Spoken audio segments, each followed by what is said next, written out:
never meant to tell this story.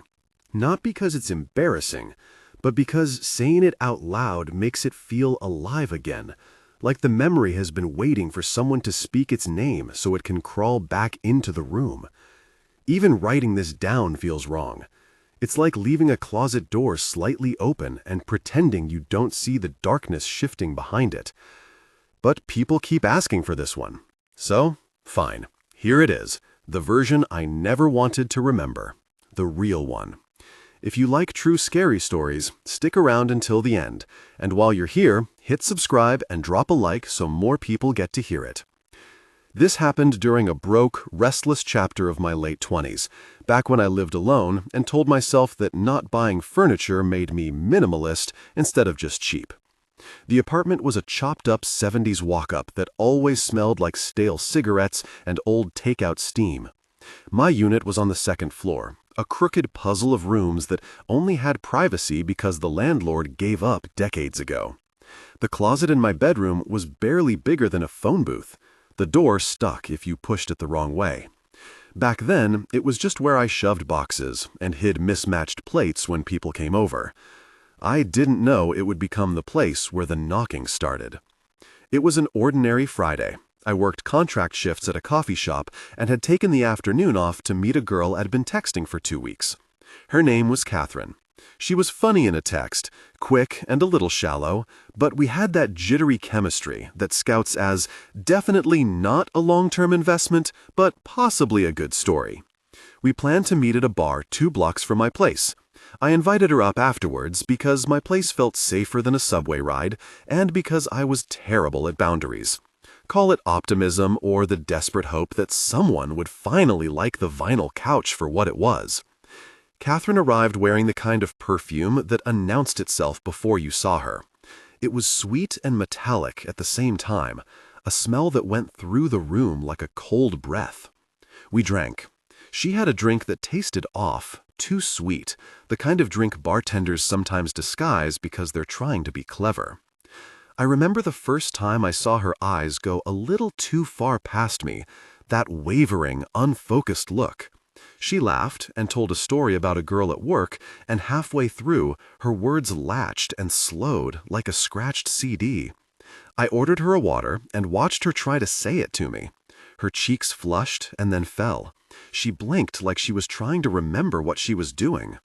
I am not proud of what happened next. It was arrogance and a little panic and a terrible mixing of rational thought and hope. I thought she was just drunk and scared to be alone, so I insisted she come up. We walked back together, and she clung to my arm like a flag in a storm. When we reached my door, she leaned against the hallway wall, and for a second I thought she might puke. Instead, she said, Do you have anything I can sip? Just a glass? I'll be okay." I remember her voice was far away. I have a vivid memory of the taste test I did, just a sip from her glass, because for some reason I believed if I tasted it and it tasted normal, it would prove the world was normal. It is a dumb human thing to do. She slept on the couch. I watched her breathe and considered calling someone, her sister, a taxi, the police. None of it felt right or necessary or timely. Eventually, I fell asleep in the chair with the light still on, because that's what you do when you're afraid of being alone with too many unknowns. I woke to the smell of coffee and the sound of pans. Catherine was gone. The couch was neat, like someone had folded themselves out of it.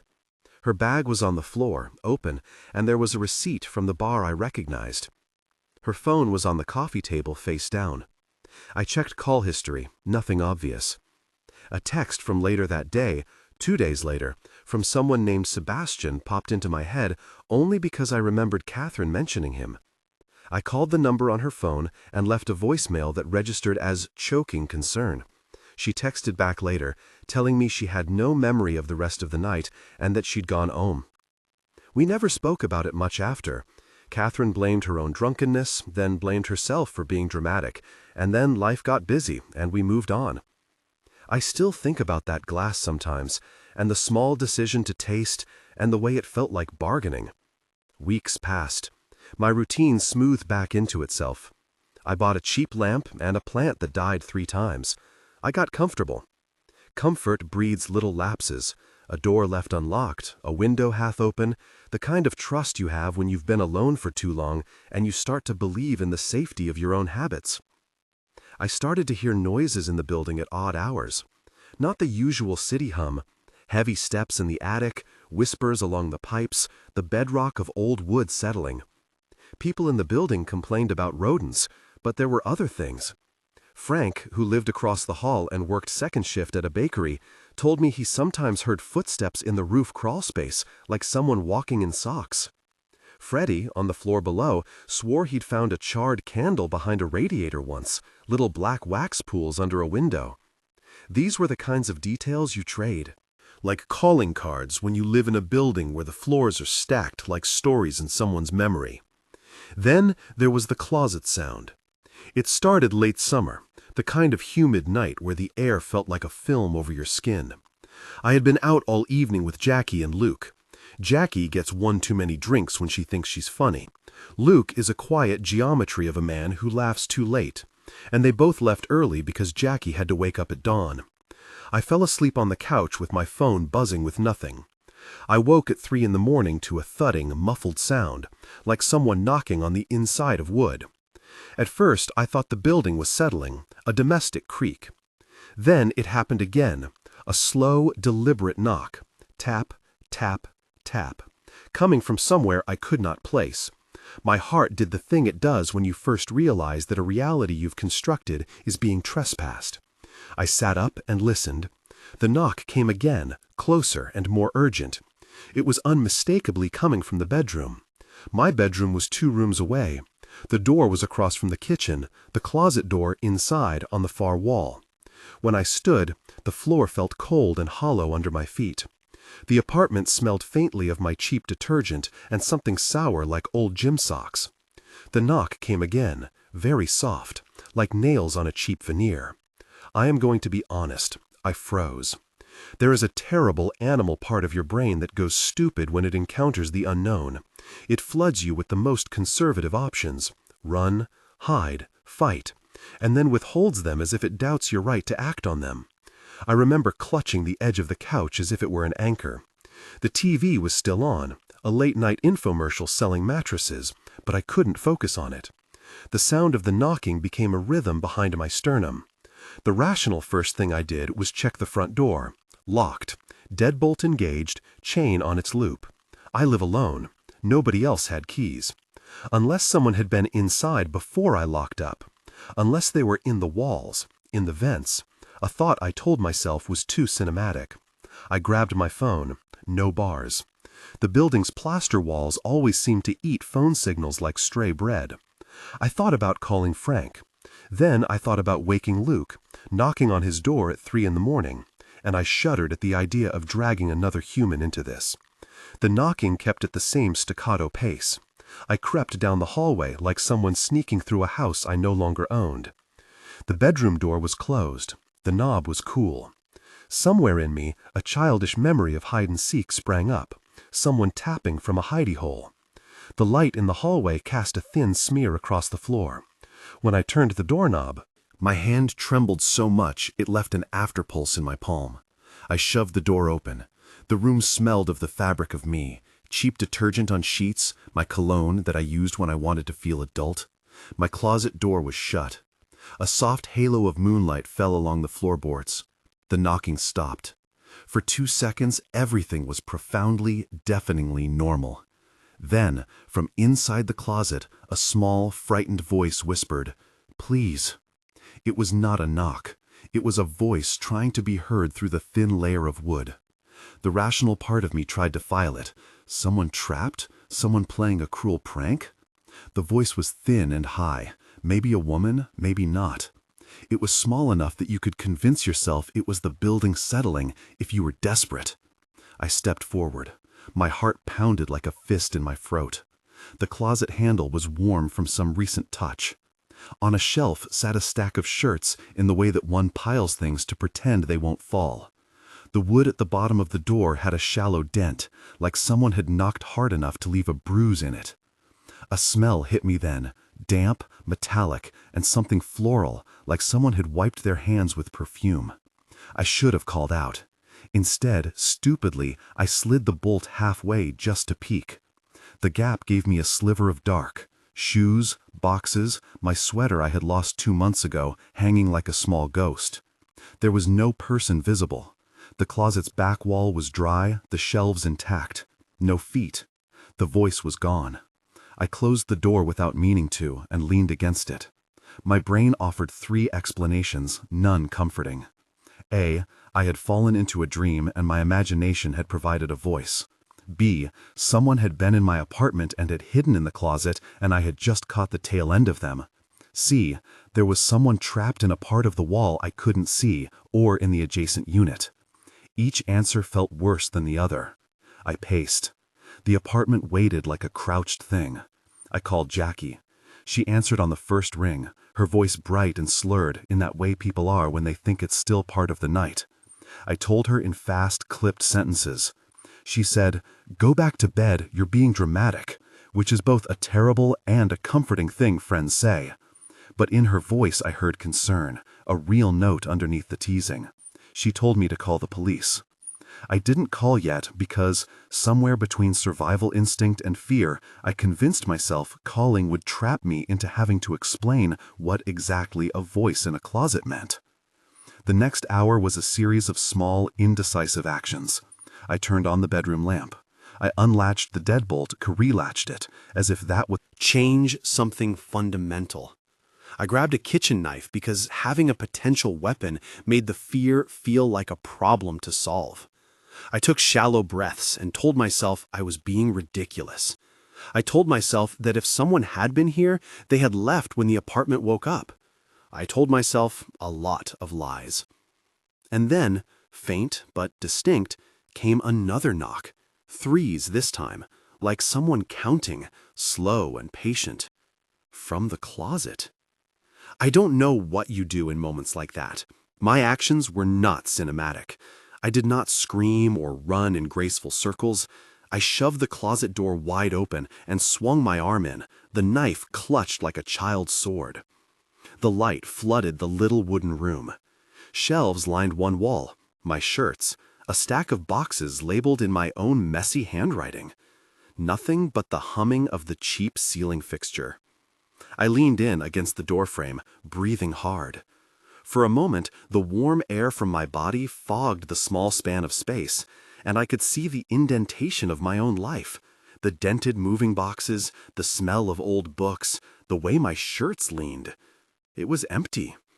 My chest relaxed half an inch, and then the floorboard beneath my right foot made a thin cry, like a mouse or a hinge, and from behind the back of the closet came the muffled sound of movement.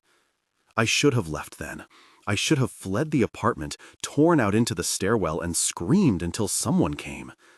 Instead, instinct and stubbornness braided together, and I pushed aside the last cardboard box on the floor. Behind it, there was a narrow slit in the baseboard, a space I'd never noticed, a gap wide enough for hands, maybe a head. Someone had pried at it, or perhaps it had been loose for years. The gap exhaled a stale breath. "Hello?" I said, "because you speak into openings as if your voice is a key." The slit didn't answer. I reached my hand inside and touched cold plaster. Something shifted, and small fingers scraped the inside of the wood. The scraping was like a whisper. Then, softly, from the darkness inside the wall, I heard a voice again. "Please, let me out." This was a voice that was terrified and young and small. There was an accent I couldn't place, thin and trembling, and against everything sensible, pleading. It wasn't the menacing intruder I'd pictured. It was the sound of someone who had lost the map to where they were in the world and was asking for help. My hand, which had been steady with resolve, went cold. In that instant, I had a flurry of images. An intruder hiding and playing some ghastly prank. A neighbor's kid trapped after crawling where they shouldn't have. A homeless person who had found an impossible nook and misjudged their night. All of them sliding into possible truth, like poker cards. Panic and pity collided. I made a noise that could have been a laugh or a sob and grabbed my phone to call 911. The signal died as soon as the call connected to the automated menu. I couldn't get through. The emergency number spelled out on my head like a map that refused to open. I called Frank instead. His voice was thick with sleep and something like fear. He said he'd be right there. By the time Frank pounded on my door, I had taken a flashlight and was on the floor, lying sideways with the beam poking through the slit. The light caught a smear of dark stain on the inside edge of the wood where hands had pressed and pushed. The smell coming out of the gap was raw and human, sweat and something sharp that made bile rise in my throat. Frank arrived with a baseball bat and a flashlight. He moved like a man who had once learned how to pretend not to be afraid. We tried to pry the baseboard loose, using the bat and the edge of a screwdriver. It would not budge. Every attempt made the person inside cry out, a keening sound that tore at the inside of me.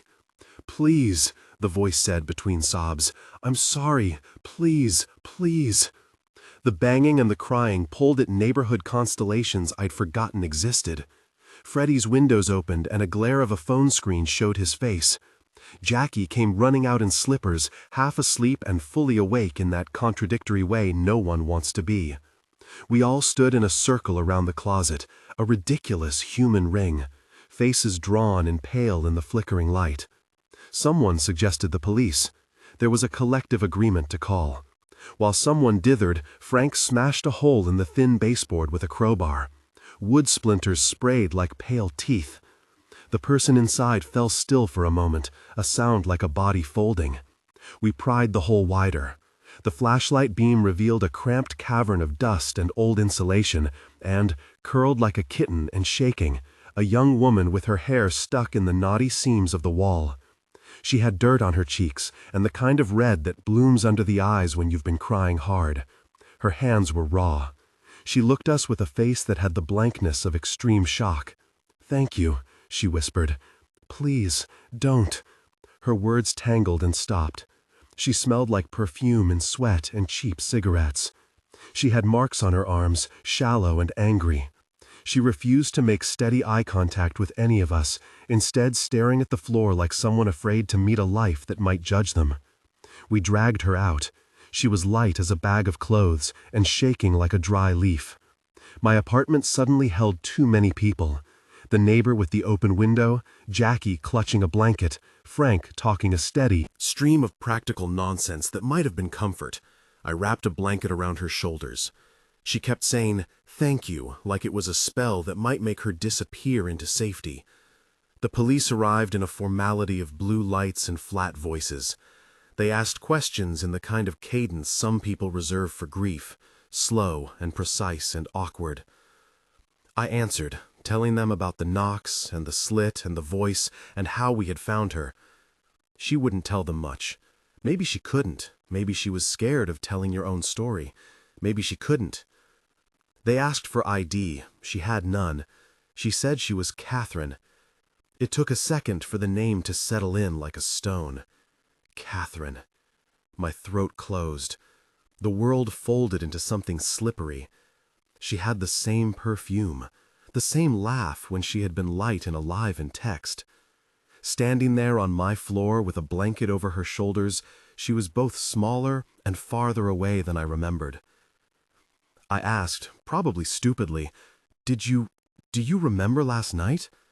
She blinked, then shook her head, like shaking rain off your hair. "Bits," she said. "I remember a bar. I remember a man. I don't know. I woke up behind a—" She made a vague motion with her hands that could have meant anything. The police took that as a lead and tried to get more. Her answers were low on detail. Memory splinters, blankness where days should be. They asked about the slit in the wall. She flinched like someone had struck her. We sat in a kind of stunned, guilty silence. There are sometimes moments where life feels like a stage and you're not prepared for the play. I felt like I had been sleepwalking through other people's performances, and now I was suddenly center stage. The officers asked if I would be willing to press charges if they found anything. I said I didn't know what that meant. It felt reckless to promise justice in a world that doesn't always deliver it. They took statements, the process moving like sand through gloved fingers. Catherine sat with a thermos of coffee the building's doorman had conjured up and sipped it like a person retrieving a life raft. She said very little. Once she looked directly at me and mouthed, "I'm sorry," but whether she was apologizing to me or to herself, I couldn't tell. After the police left with their soft lights and hard questions, the apartment felt diminished. My walls had been used as a hideaway. A stranger had lived in the space between my baseboard and my life. I replayed every stupid decision I'd made, letting Catherine stay, tasting that drink, not calling the police when I should have, the way it might all have gathered into something like an invitation. I was angry at myself and at the world that made privacy porous, and at the way people's bodies become doorways. Catherine moved out of the area in the following weeks. She left a note on my apartment door one night. "Thanks," it read, in her typically messy handwriting. No explanation, no apology. She vanished into the current of the city and left me with a closet I no longer trusted. I tried to reclaim the apartment. I sanded the baseboard down and sealed the slit with primer and paint. I bought new hangers, new shelves, a little air purifier that hummed like a failing spaceship. But the feel of the closet had changed. It was the way a place stops feeling like yours after someone else has slept in it and crawled out. The air holds impressions. Weeks later, I began to hear small noises again. Not knocking this time, but sounds like someone moving behind plaster, like shifting mysteries. Frank insisted we install an extra latch. Freddie muttered about rats and bad insulation. I wanted to believe it was all paranoia, my brain doing what brains do, knitting danger into the quiet to keep you alert. I wanted to sleep. One night, months after Catherine left, I woke to a sound that was too blissfully ordinary to be comforting: scratching. It was light at first, like the scratch of a pen on paper. Then it became the rhythm of someone trying to get comfortable in a place that wasn't built for them. I lay in bed and listened, and my chest contracted the way a fist clamps a soft thing. The sound came from inside the closet. I didn't move at first. There is a terrible slipperiness to the realization that a space you thought you understood is occupied by unknown acts. The locking mechanisms we buy for ourselves, routines, excuses, ends of relationships, feel less like armor and more like theater when someone is living in between the walls. I turned the lamp on and sat on the edge of the bed holding a mug that had gone cold. The scratching stopped. The apartment was again ordinary, which somehow made it worse. That night, I slept badly. Dawn came with a thin, sullen light. I found a small scrap of cloth shoved into the gap by the baseboard. It smelled like cigarette and the floral perfume Catherine used to wear. My stomach dropped into a place I've never liked thinking about. What if she hadn't been the hunted, but the one hiding? What if I had misunderstood the roles? I started to install a lock that required a key to open from the outside. I called a handyman recommended by Frank. He was thorough and blunt and smelled like motor oil. He told me he had seen people make homes out of the gaps in old buildings before. Kids, addicts, near homeless people who slip through the net. He didn't moralize. He treated the idea like he'd treat a clogged pipe. He sealed the baseboard, reattached the molding, re-anchored the closet to the wall studs. He charged me a fair amount of money and told me to be careful. I felt better for a little while because doing things makes you feel like agency is a ladder you can climb out of fear with. I slept again, mostly. The building settled into its usual sounds. Life resumed. And then, on a rain-heavy Tuesday, almost exactly 9 months after that first night, I heard the knocking again. It was afternoon. I had been working from my kitchen table, headphones on, pretending the world beyond my window was optional. The rain made the windows sweat. The knocking came faintly at first, like a polite question, and then more insistent. Knock, knock, knock, from the closet. My body betrayed me. The old fear rose pure and cold. I walked the 3 steps to the bedroom and paused at the door like some animal considering the edge of a cliff. The closet door was closed. There was no slit now, no baseboard to pry. I put my hand on the knob and felt the little tremor in the wood. The knocks came again, in slow 3s. I opened the door. The closet was empty. My clothes hung undisturbed. The rain outside tattooed the windows. For a moment I thought about the possibility of a prank, a neighbor with a cruel sense of humor. Then a wet, small animal sound came from the back of the closet, a wet rustle like someone breathing against the boxes. The knocking came again, harder, purposeful. Not a prank, not a dream. I leaned in. My fingertips brushed a folded sweater, and something soft and human recoiled, producing a muffled cry. This time when I scooped it back, the movement revealed a small, crumpled notebook, wet with rain and mud, and, underneath, a folded photograph of a man I had never seen, teeth showing in an old laugh. The photograph was face down, like it had been offered and refused. I flipped it. On the back of the photograph, in faded ink, was a name and an address in a town 2 hours away. The handwriting was slanted and hurried, and the name, when I read it, sounded in my head like a warning bell. Yuri. I knew the name. He'd been the friend who once told me a story about living in derelict structures. Yuri, who loved exploring basements and attics, and who had a cold, magnetic way of telling danger like a dare. The name meant nothing and everything. The knocking continued. It was as if someone was impatient for me to finish the inspection and move on so they could get on with their life behind the places we don't look. I should have called someone. I should have walked out and never returned. Instead, I made a decision that is now part of my inventory of what-ifs. I pushed the photograph into my pocket and closed the closet door. I didn't know why I took it. Maybe because keeping a thing means you can prove a thing later. Maybe because taking was a small act of defiance against the disordered world that had rearranged itself inside my home. Maybe because it felt like a breadcrumb trail someone else had left. Whatever the reason, the act made the knocking stop. Silence fell like a lid. I sat on the floor with my back against the wall and the photograph folded in my palm until my fingers ached. Outside, the rain thinned. The rest of the day hummed unaware.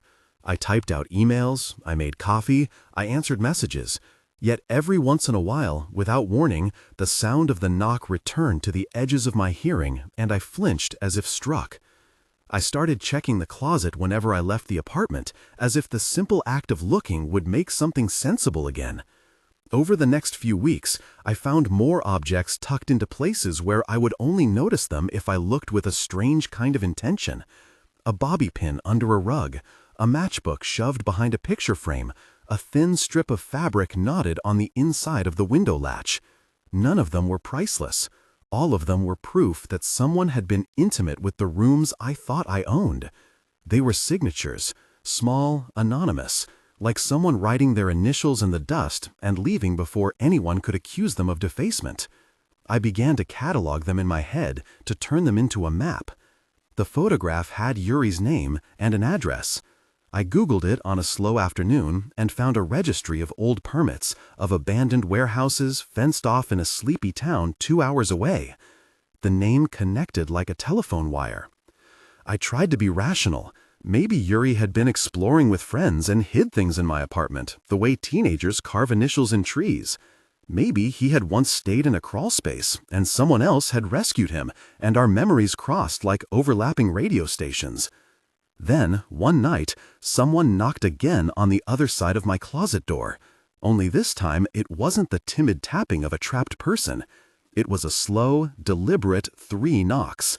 The sound outlined itself like Morse. 3 knocks, pause, 3 knocks. It wasn't impatient, it was precise, like a code. My hand, before I could stop it, answered back against the wood. 3 knocks, too. Because there is a stupidly human reflex to acknowledge that you are heard. The answering knock felt like a confession. Immediately, from the blackness of the closet, something shifted, and a single, low voice said, very clearly, You found the picture. I don't think the room had ever felt smaller. The world condensed to the span of that voice like a shrinking window. The hair on my arms prickled with an electricity that had nothing to do with weather. The photograph in my pocket was suddenly a live wire. Who? I started and stopped because names are tricky things. The voice Was neither man nor woman in the way I expected. It held a cadence I recognized now as practiced, rehearsed. Someone who had spent time watching and learning how people sound when they least expect to be interrupted. There are moments in life where you do something because fear is thicker than reason. I opened the closet door. It was empty. Not in the way it had been months before when Catherine had been pulled out like a small relic of a bad dream. This emptiness was staged. The shelves rearranged, the boxes aligned as if someone had just left, the back wall clean and unmarked. The photograph was not on the floor. The air smelled faintly of rain and old tobacco. For a second I thought I had imagined the voice, but then, just behind me, in the wall between my bedroom and the apartment next door, a string of tiny, deliberate taps answered my silence. 3 knocks. Pause. 3 knocks. The code repeated. "We left the picture," the voice said, muffled behind plaster. "We left you a map." I felt something in my throat that was not fear, not entirely. It was curiosity braided with a foreign sense of being invited. It was a dangerous door opening not to the world outside, but to the pockets of a life you could not control. The idea that someone was mapping me, placing objects like constellations to be read, was both terrifying and grotesquely intimate. I don't know why I decided then that I would find the person making the map. I don't know why I folded the photograph and tucked it into my wallet, and why, the next day, I booked a bus 2 hours away to the address on the back. Maybe it was to close a story. Maybe it was to be brave. Maybe it was an impulse so stupid it had the shape of courage. I told Frank I was going to visit a friend upstate. He said the usual things friends say: be careful, call me, don't do anything ridiculous. He watched me pack like he was making sure I would come back. I told no one else. Part of me wanted this to be my private hunt, the kind of episode you tell afterward with a laugh and a shiver. The bus ride was gray and thin. The town on the outskirts had the look of places where businesses go to die slowly. Boarded windows, a diner with a single neon cup, weeds with a certain dignity. The address on the photograph led me to a chain-link gate with a no trespassing sign rusted into a slant. Behind it, the warehouse, its windows like tired eyes, stood in the half-light, doors padlocked, the kind of place people tell ghost stories about when they don't want to admit that they are merely afraid of quiet. I walked the perimeter, hands in pockets, using the cover of a map on my phone to pretend I was normal. My breath fogged in the cool air. At a far corner, beneath a leaking pipe, a figure stood like a comma in the rain, a slim shape with a hood pulled low. He looked up as I approached. We were 3 feet apart before we had anything to say. He smiled the kind of smile you learn as a child, small, secretive, and immediately readable if you've been paying attention to people who hide. "Yuri?" I asked, because names are anchors. He looked at the photograph in my hand, and for a moment his eyes registered shock, then amusement. "You took the bait," he said, and his voice was the same I had heard in the walls, practiced, precise, oddly familiar. "You found the picture? Good." I should have left then. I should have turned and gone back to my safe, mouse-eaten life. What I didn't know then was that certain choices become like threads once you pull them. No matter how softly, the tapestry starts to tear. "Why?" I asked. "Why my apartment?" He shrugged, and the rain made his face look like a watercolor someone had smudged with sympathy. "Because your closet keeps secrets," he said. "Because people who tuck things away often miss what is put beside them. There is a part of meetings like this that feels like a trap in slow motion. You can sense the edges a moment before you fall. He invited me inside the warehouse with the kind of casualness that made me either brave or foolish. I followed because the story was breathing at my back, and because the hardest part of being human is sometimes answering curiosity, even when it tastes like ash. The interior was a cathedral of dust. Light came through the high windows in rectangles like bars. Stacks of crates rose like the ribs of a sleeping animal. We walked between them. He moved like he knew the layout, past a rusted printing press, past empty pallets. I kept the photograph in my breast pocket like an amulet. "Who are you?" I asked again, feeling like a child. His face was close now and not charming in the way a friend would be. His eyes were locked on mine. "My name is Yuri," he said. "We are the people who live in the seams. We leave breadcrumbs for those who listen. You answered." He said it like it was a compliment.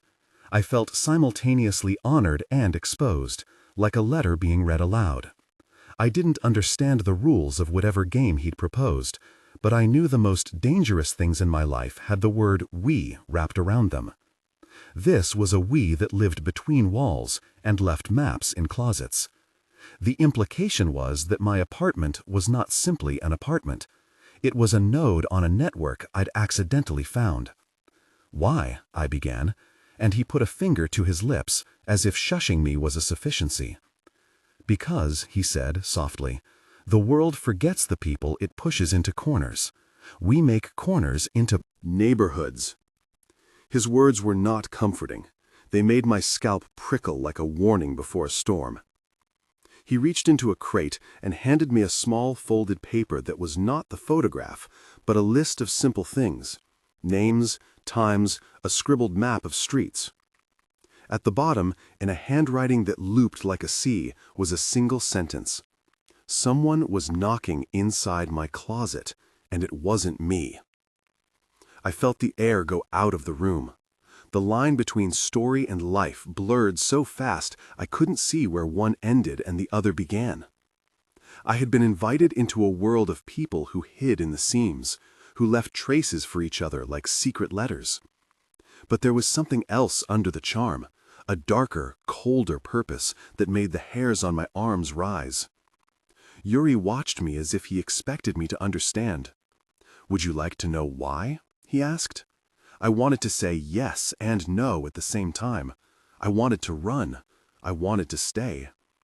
Curiosity had been my undoing and my salvation many times before. I remembered Catherine's face, the blankness, the slitted baseboard, the photograph, the knocks that became a language.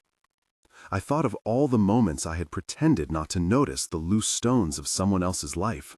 I said, "Tell me." He smiled the way someone smiles when they are about to tell you a story that will alter your nights for a long time. As the rain continued to write itself across the warehouse windows, he began at the beginning, with a door, a closet, and a person who was exactly where they shouldn't be. He told the story like a cartographer, mapping each fold, refusing to make friends with the edges. And I listened, and I leaned forward, and the memory of my own apartment waited behind me like a hinge, a promise, a trap. And if you want to hear what came next, come back tomorrow. There are more stories waiting in the dark.